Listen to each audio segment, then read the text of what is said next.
guys, welcome back to my channel. If you're new here, my name is Marlow York, and today I'm doing a good old-fashioned reaction video, at least a writer reacts type video. A while back, I asked my Instagram followers what is some of the best and the worst writing advice they had ever heard, and this idea is not a completely new idea for a video. I actually was inspired by Kate Kavanaugh, who did the exact same thing, so I'll link her video down below in the description. So we're just gonna go ahead and start with the good writing advice that people got. The first one is you don't have to write every single day. Life happens. And it's really funny because someone also said the best writing advice they got was to write every day. So we have people saying don't write every single day and do write every single day. So for this, I really think it just depends on your situation and where you are in your writing or where you are in your writing career. If you're the kind of person who is a full-time writer and this is your full-time job, it's where you actually get some income or the majority of your income from, then yeah, I mean, I would treat that like, maybe don't write every single day, but definitely write enough. I would probably write at least 5 days a week if I was a full-time writer. I mean, knowing me, I might do more than that, but on the other hand, if writing is just like a hobby for you, or if you have a full-time job and a family and just all these other things to juggle, I don't see any reason why you should write every single day. However, I think you should always come up with a consistent writing schedule and stick to it as much as possible. For instance, since I have a full-time job and a bunch of other stuff going on, I actually only write twice a week at this point. I should definitely do it more than that because that's how you make more progress, but right now, writing twice a week at a scheduled time on specific days works really well for me. The next piece of advice is write what you know, then expand on the knowledge. I think this is true and also not true. I think it really just depends on, again, what your situation is and what you're actually writing about. So for instance, I think it's a really smart idea to write based on experience or situations that have happened to you, because I mean, real life is a great place to find inspiration. However, if we wrote exactly what we knew and nothing else, that would really limit what we could write about. I mean, essentially life would be nothing but memoirs, and certain genres just wouldn't exist at all, like fantasy and sci-fi and horror and paranormal stuff. But I think that's really great advice for a newbie writer, is to just use some situation or experience as inspiration for something that you would like to fictionalize. Another piece of advice is pick apart movies and TV shows. And this is interesting. I never really thought about picking them apart.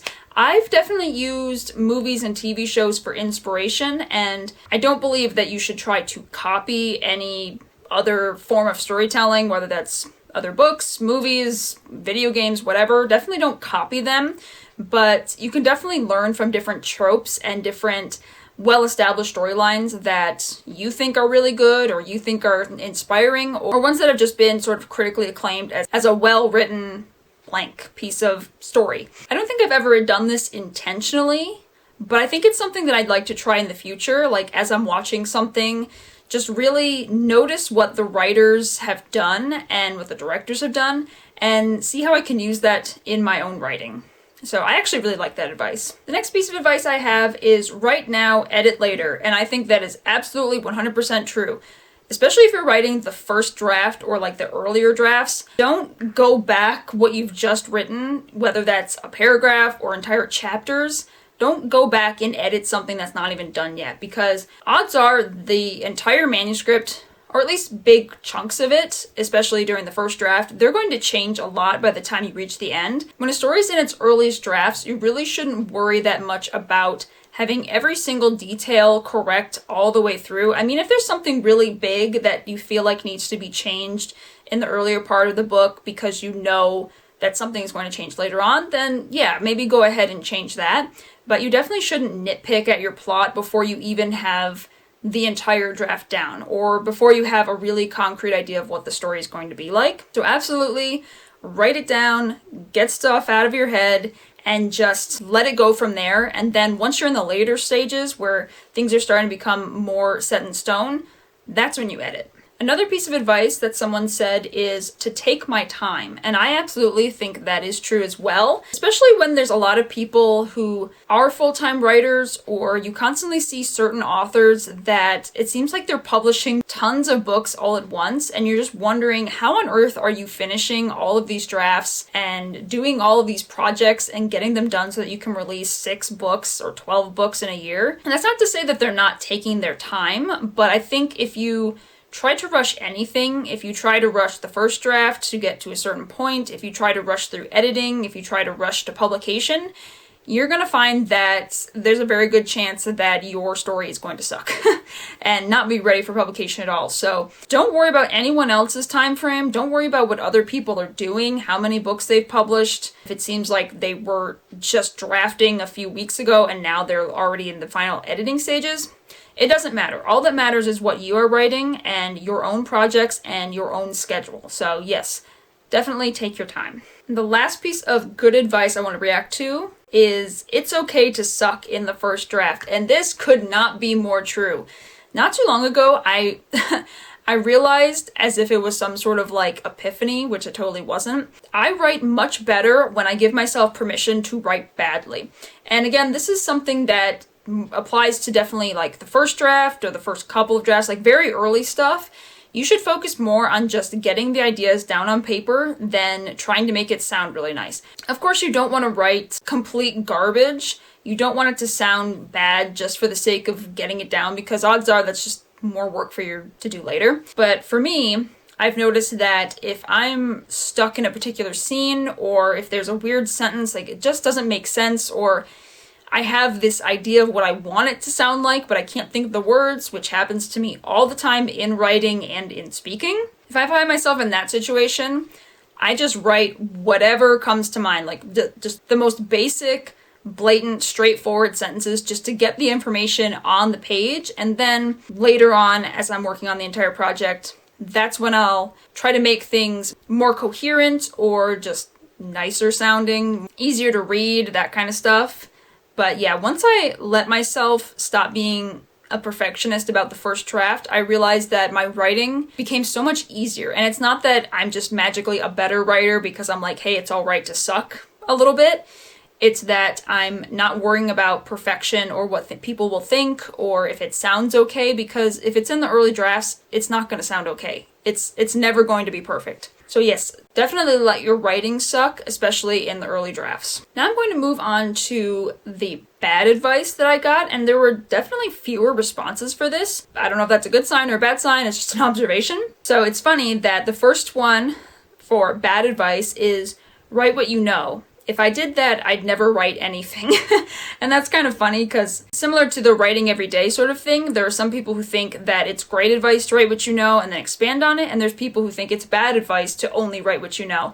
And like I said, I see those things from both perspectives. Writing what you know is a great place to start and then expand on it as you get more life experience or more writing experience and stuff like that. But you shouldn't let writing what you know limit you to writing only what you know, because where's the imagination in that? Where's the fun? Like, certain things can be researched or just made up, especially if you're someone who writes fiction, and yeah, you will definitely expand on things later. So like I said, don't limit yourself, but use your own knowledge and experience as a jumping off point. This is another good one. They said, any advice that stresses on word count for a specific genre, it's about quality over quantity.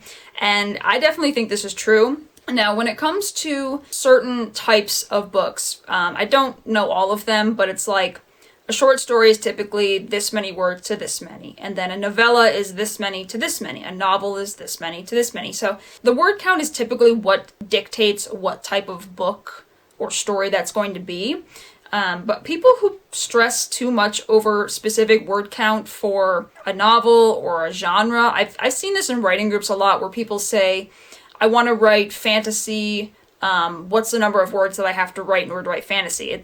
It doesn't matter. It really does not matter. Just write, like this person said, write a good story and don't worry about word count. Like, it'll come to you. The only time that I feel like I give a crap about word count is during NaNoWriMo, because it's a challenge to write 50,000 words in 30 days. So that's the only time that it matters to me. But now I don't care as much. If I had a novel that was only 50,000 words and I decided that was good enough to publish, that's fine as long as the story is good. Likewise, if I had a novel that was 190,000 words. But either way, like I wouldn't care as much as long as the story was fine and I had enough words to tell the story and I didn't have too many words to the point that there was just a lot of frivolous writing that could easily be taken out to be more concise. Here's another good one. It is very similar to something I talked about in the good advice. This bad advice is to write and publish a book in 3 months. They wrote, yeah, that's crazy. It's not a novella. Again, it really just depends on how much you write and if writing is your full-time career, how much time you have to dedicate to it in general.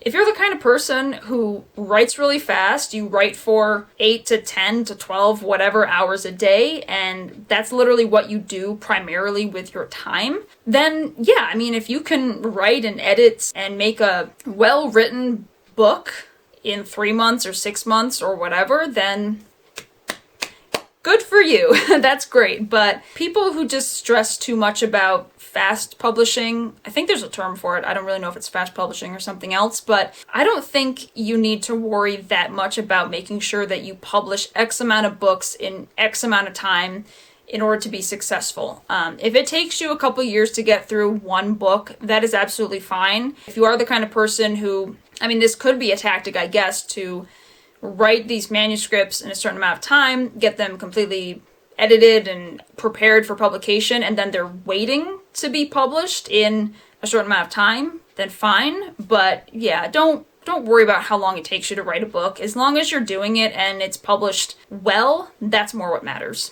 And then we have another one.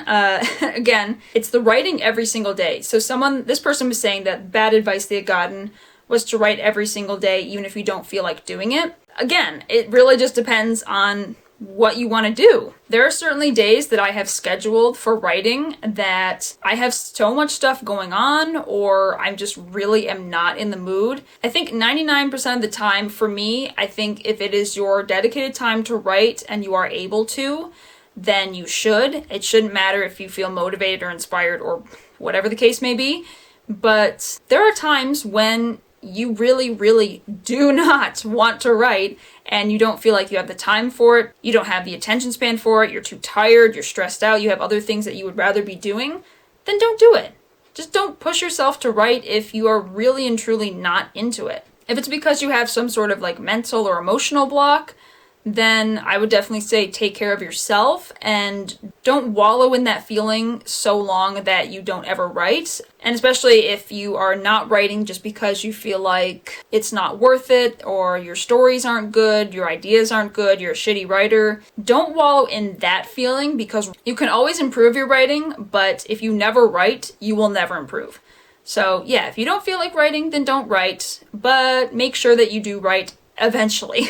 And this last one, I'm not quite sure how I feel about this because I have never, that I can think of, been told this advice in particular.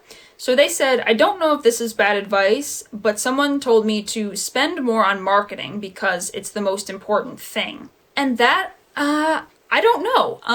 I guess it really just depends on your budget. I will say that publishing, especially self-publishing, because that's what I've done, that's the only experience I have to talk about, it's not cheap. You're going to have to invest some money in order to make money, and most of the time you're going to invest significantly more than you're going to get back, or at least you will get back in any decent amount of time. So if you spend, say, $2,000 to publish a book, it could take a while to get that money back. So definitely go into it knowing that. But as far as marketing goes, I don't know if there's any sort of specifics on how much you should spend. I don't personally have that experience to say myself. I have spent money on marketing, obviously, because I've spent money on ads and I've spent money on marketing materials and stuff like that. But it definitely wasn't more than I spent on getting the books written and edited and published and all that. So I don't know. I'd be really curious to know what other writers, people who have also published books, think about this.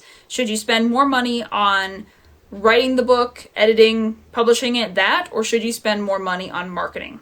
So I'm actually going to put a poll up here in the cards because I'm curious to know what people think, if they have any expertise or even if they just have an opinion. Marketing is definitely something that you need to spend money on at some point.